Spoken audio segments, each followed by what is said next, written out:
There are people in this world pushing middle age who have families, jobs, responsibilities, mortgages, savings accounts, for whom The Simpsons have always been on TV their entire lives. I'm Larry Fedoruk, and this is Later That Same Life.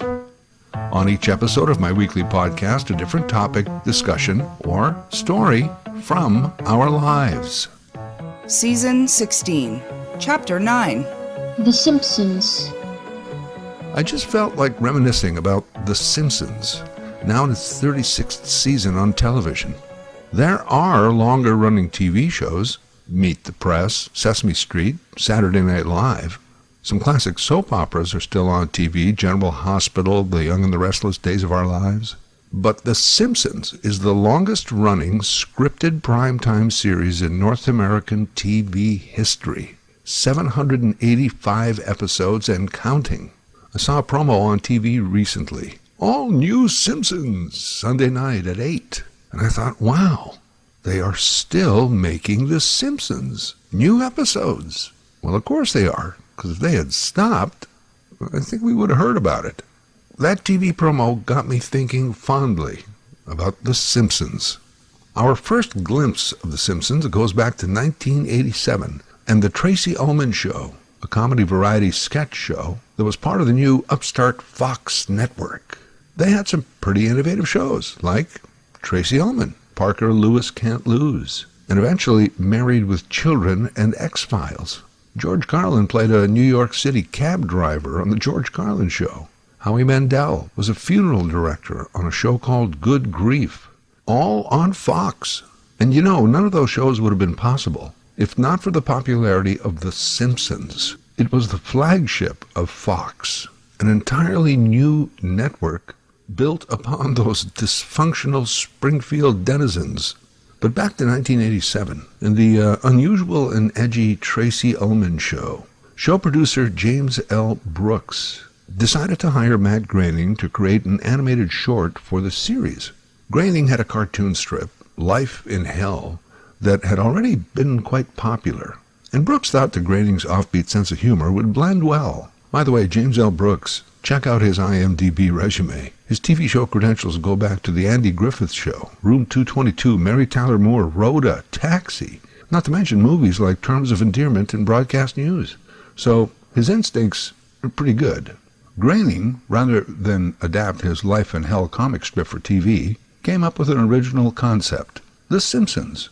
Homer and Marge are the real first names of his parents. Groening's sisters are named Lisa and Maggie. Also, his mother's maiden name is Wiggum, but that would come later.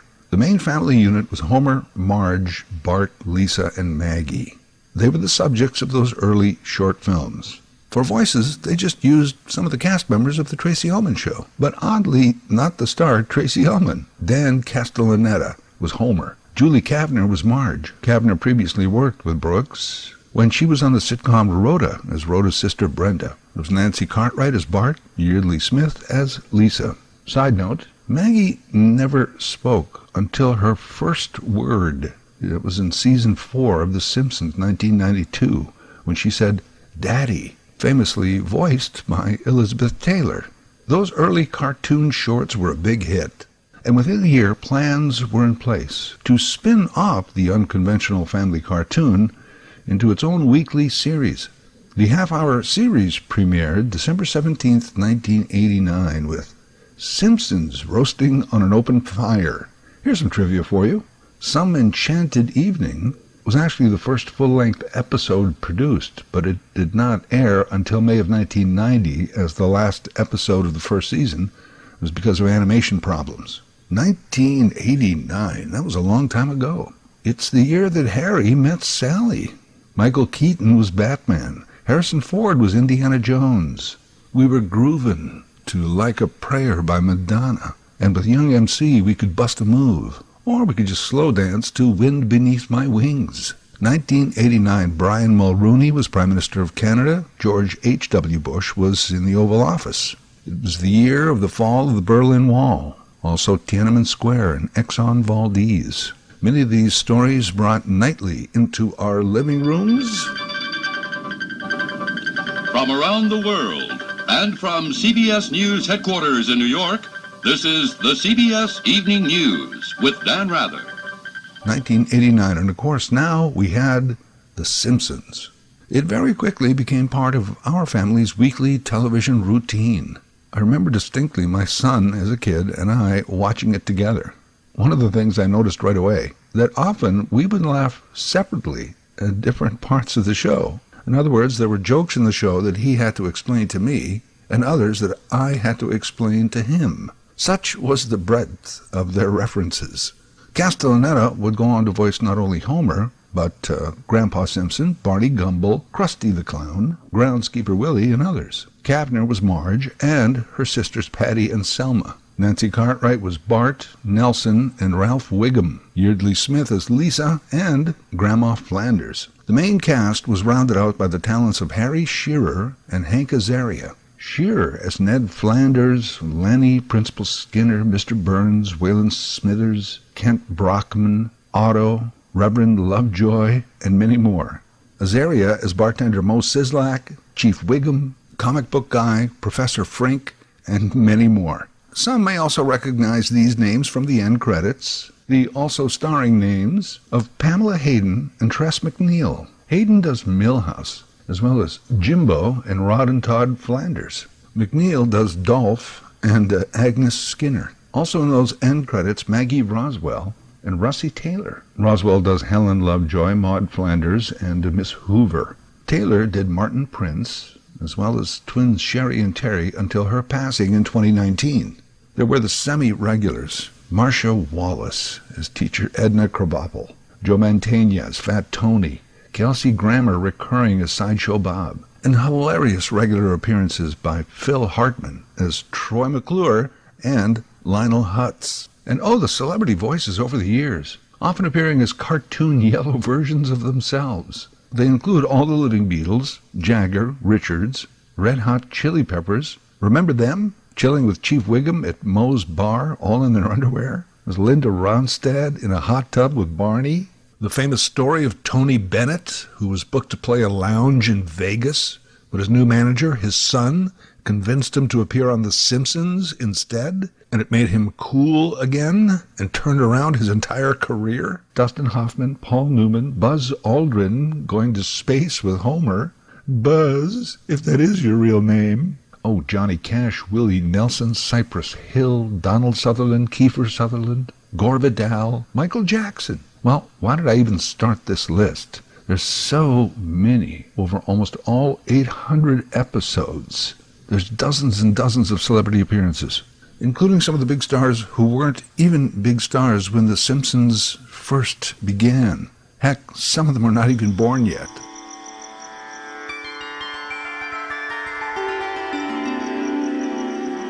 Speaking of the casting, this would be a good time to mention Apu, the beloved owner of the Quickie Mart. The Quickie Mart. Next to Moe's Tavern, it was Homer's main source of nourishment. Apu was the Indian immigrant making a go of it in America, and it took a real Simpsons fan to be able to say Apu's last name. Apu Nahasapima Petalan. I'm just showing off. The character was voiced by Hank Azaria, a non-Asian.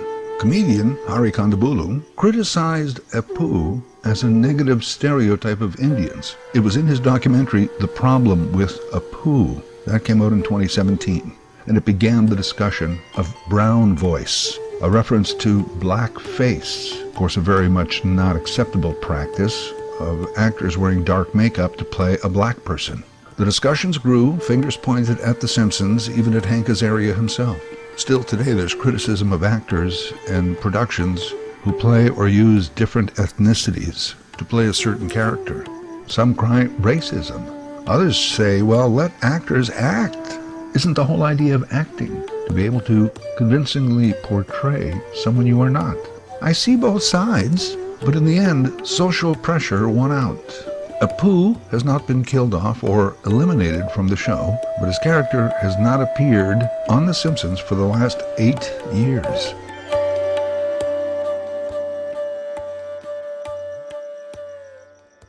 That was a big story, but a lot of people may not know that Dr. Hibbert was voiced by Harry Shearer. That is, right up until 2021, when he was replaced for that character by an African-American actor. That was the show's new policy. Similarly, we may know from the Family Guy universe, in 2020, Mike Henry stepped down from voicing the African-American character Cleveland Brown.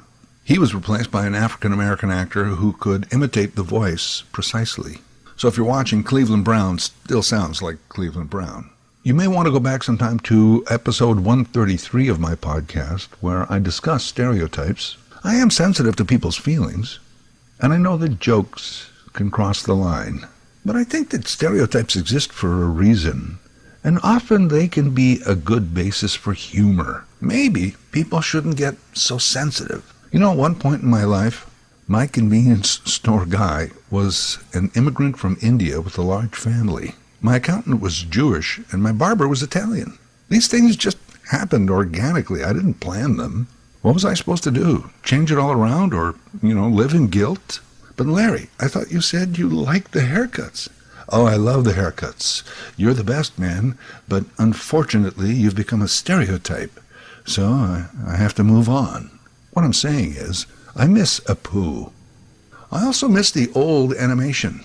And while I'm talking about that, YouTube search some of those original Simpsons shorts from the Tracy Ullman Show. You'll notice, at least in my opinion, that though crude, they weren't that far off from what the Simpsons eventually became. The quality and methods of animation improved over the years, but in season 20, they began high-definition production. That's the look they still have to this day. It's the look most animated shows have. To me, it's too slick. Previously, when I watched the show, I felt like it was a bunch of guys in a basement creating stuff and getting away with it, as opposed to now in this current corporate-approved slickness. I still enjoy the show. I just miss the old look. People may have forgotten when The Simpsons first began, Bart was the show's main protagonist. It was Bart Mania that kept people tuning in week after week. Kids and adults alike were repeating all the buzz phrases. Ay caramba, get bent, eat my shorts, don't have a cow, man. Everybody bought the t-shirt. But by season 3, the focus shifted to where it remains today. Homer. Oh, sure, all the cast have had their times in the spotlight, but Homer is the representation of the show. Speaking of buying the t-shirt and the DVDs and the games and toys, estimates are that The Simpsons has done $8 billion in merchandise over the years. Have a cash cow, man. And while we're on the money topic, series creator Matt Groening's net worth estimated $600 million. Not bad for a few etchings and musings. The original developers of the series included James L. Brooks and Sam Simon. For 7 years, Sam Simon was married to actress Jennifer Tilly. When they divorced, Tilly was awarded 30% of the proceeds that Simon's estate would receive from the Fox network. This arrangement ensured that Jennifer Tilly would continue to receive income from the show. Today, Jennifer Tilly spends most of her time on the professional poker player circuit. If you've ever seen any of the shows or videos, she's pretty good. But just remember, she's playing with Simpsons money.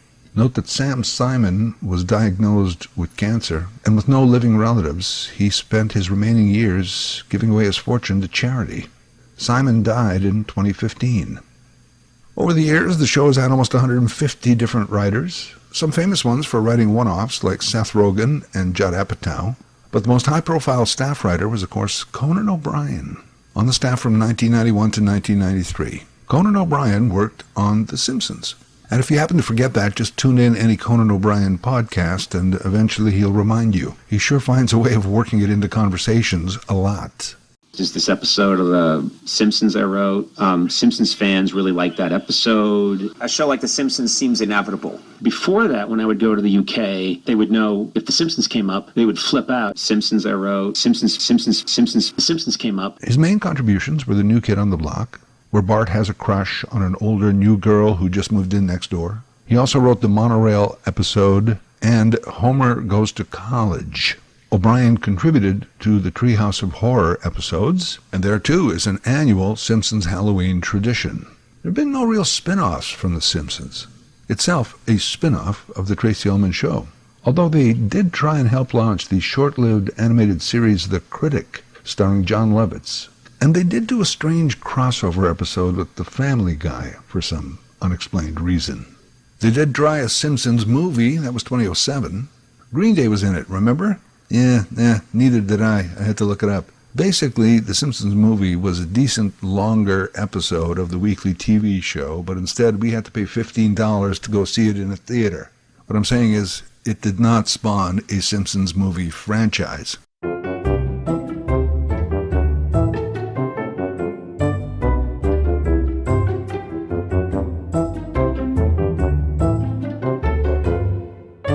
Interesting story surrounds the Simpsons theme song, written by Danny Elfman, none of which I can play here, because then my podcast would be shut down due to copyright infringement.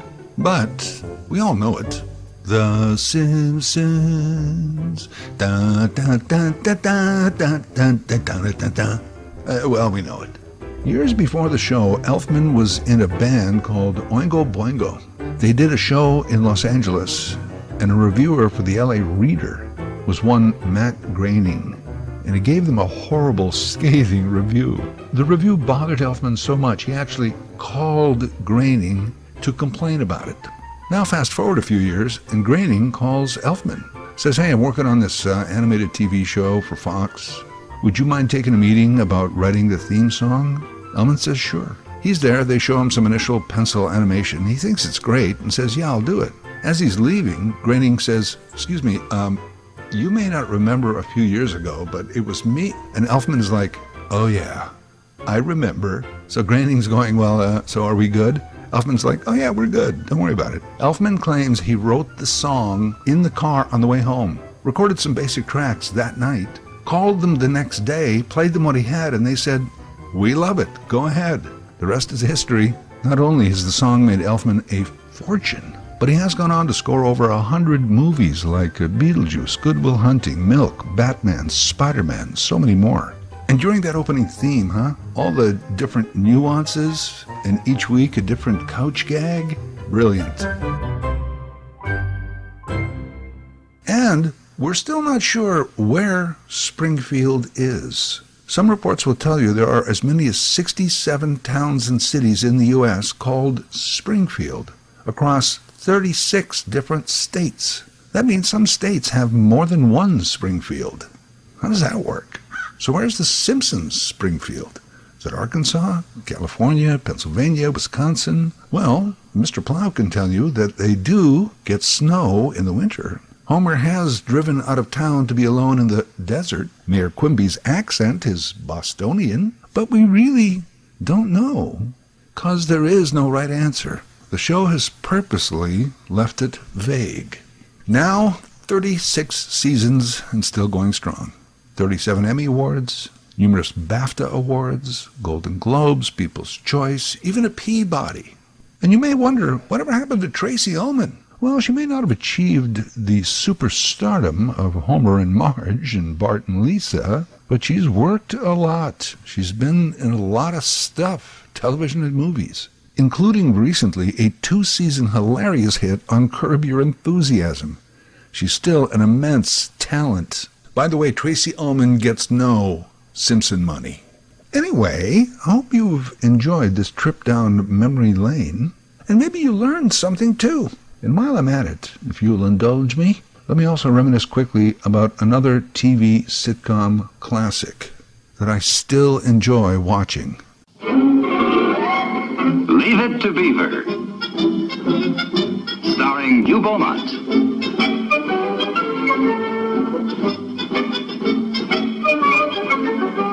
Tony Dow, Jerry Mathers, and Barbara Billingsley as the Beaver.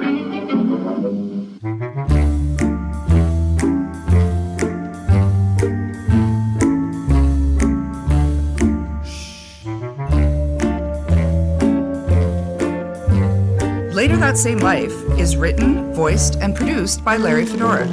LarryFedoruk37@gmail.com. Subscribe to Larry's podcast YouTube channel. Get automatic notifications with each new episode.